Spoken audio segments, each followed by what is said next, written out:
talk to people a lot, like I have to doing readings for them, and they're going on about this and that problem. And it's a recurrent theme that they have a terribly negative relationship with time, almost none at all. It's not that, see, people have already embodied this idea that time is your enemy. No, you are time's enemy. Time is never your enemy. If it was, you wouldn't accomplish anything of your desires. Think about it. Time has allowed you to manifest any desire you want. It's not your enemy, it's your friend. You are the enemy of time. And the reason why you can't get all the things done that we're talking about is because you misuse time. You misuse time. All the things that you're doing are shit. Stop it. Right? Watching those idiotic shows on television, or just distracting yourself from your needs. You see, so if you examine life, it's not that you don't have enough time. You have more than enough time. It's just you spent it talking to idiots, slaving for family members who never pay you back, trusting in the advice of parents who are tyrants, literally actually tyrants, who never rewarded you for the good that you did, but always punished you for the bad that you did. You're in servitude, and so on. And so a time does come, like they call it the dark night of the soul, and it's not necessarily a religious event. It's a return to who you are. It's a very subjective experience where you're introverting a little bit more, and you're doing some of this calculus that we're talking about. And along those lines comes, and if it feels very ungrounded, then you ground it by looking at the state of your physicality. Like that mentor of mine said, hey, you don't need that. And that was all he had to say, and it changed my life forever. And it changed it to bring me straight up against conflicts that lasted for more than 10 years. That nearly destroyed what, it didn't take much to destroy it, but whatever was left of a family unit, and that wasn't much, that went through turmoil. People were put against others. It was a frightful nightmare, right? Just because we wanted to be vegetarians after this point, and we had to bloody fight for it tooth and nail.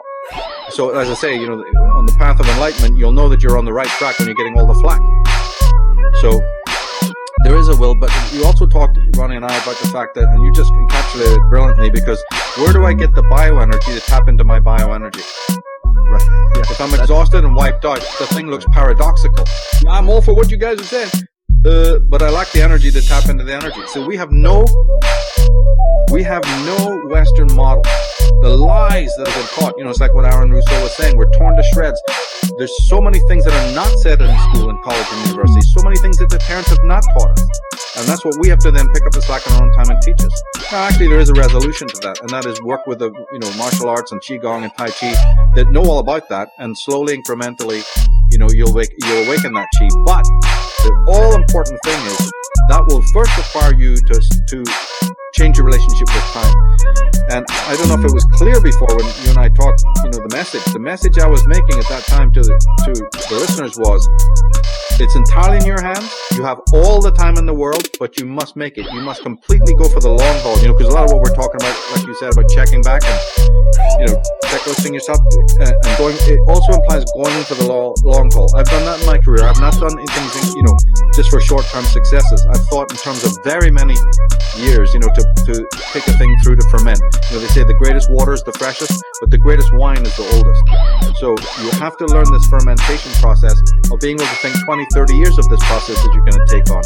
Of course, our culture's demagogues they've obliterated that. You were saying earlier about the cell phone culture. It's all to concertina your life so into just fractions of seconds that you're practically robotic. Your relationship with the process of desire, even, and how to fulfill the desire, it's all being obliterated. Suicide and homicide are the only two, results, and endless ingestion of their happy pills, it's really dire. But, we're talking about things that are fundamental, all heals, by spending more time in nature, cultivating an interest in gardening or herbs or arts, martial arts, Qigong. There's multiple ways, of reinitiating yourself. But it will, I believe, mean a fundamental change in how you deal with the calendar and the clock. And just cut the fuck out of slaving for other people and try to build, bring those minutes and hours and even weeks and months to yourself again. And then also think in terms of the long haul. Do not fall for the world's hoop jumping where I get a reward. I do this, I get a reward. I do this, I get a reward. In that more instantaneous, caffeinated way. Try to think again in broad terms over the whole movement of your life. It's another thing that needs to be factored in here. But don't accept our word for it. Go and test yourselves to see how much time is wasted serving other people. These are all things to actually observe. We're not making any statements. We're asking you to observe it. I believe that you have all the time in the world for anything you want to put your mind to even become a PhD in even the most physicalized sense, take a class. Anything you're telling me you can't have time for, I never have accepted that. Right? Because that time is there, but somebody else has got their hooks in you. I don't care if it's granny or granddad or friends or mates or some other nonsense. You have the time, but you are not allowed to have the time because so much, it takes another vision to see how much the world is eating up your time. So this is a very spiritual work. It really is, right from the off.